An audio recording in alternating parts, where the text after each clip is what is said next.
তো good morning guys, ভালো আছো তো সবাই? বেঁচেই আছি লাও। এই সকাল থেকে বসেছি বাংলাদেশ না যাওয়ার চেষ্টায়, মানে বাংলাদেশ যাতে যেতে না হয় তার ব্যবস্থা করে করে আমি একটু বাজার দিয়ে গেছিলাম, বুঝলে? বলি বহুত দিন বাজারও যাওয়া হয়নি আর তোমাদের জন্য ভিডিও বানানো হয়, তো তাই একটু বাজার গেলাম। তার আগে হায়াবুসাটাকে একটু পেট্রোল পাম্পে নিয়ে এসেছিলাম, বলি কি তো তেল ঢুকে দেবে নাকি? উদ্যম চলে না, গাড়ি যেমন জলে চলে না, হায়াবুসা ওঠে যায় না তাই নাকি?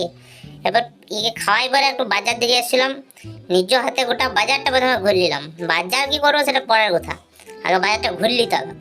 মনের সুখে গোটা বাজারটা ঘুরলাম, তারপর বাজার করে করে ঘর চলে যাও। বাজার এটি হচ্ছে গল্প। আর ওখানে বসেই আছে দায়িত্ব করে তোমার গোলাটা কাটার জন্য। তাই বাজার টাজার করে ঘর সংসারী মানুষের মতন বাজার টাজার করে ঘর নিয়ে এলাম। তারপর আরেকটা কাজ ছিল, সেটা হচ্ছে আমার এই যে মোটর দেওয়া সাইকেল রয়েছে, এটা লাইটটা একটু কমজোরি হয়ে গেছিলো। আর বুঝতেই পারছো এখন একটু একটু ঠান্ডা কাল তো, তার কুয়াশা টুয়াশা পড়ছে, তো তাই একটু ফগ লাইটের দরকার ছিল। তাই গরিবের দুটো ফগ লাইট লাগাই নিয়েছিলাম, বেশি দামি কম দামি ফগ লাইট দুটো। তো যাই হোক কোনোরকম করে লাগাই দিলাম, লাগাই পরে এরকম কিছু একটা দেখতে লাগছিল। তো এইটা করে পরে আমি ঘর আসার পর মনে পড়লো যে আমাকে ডিউটি যেতে হবে।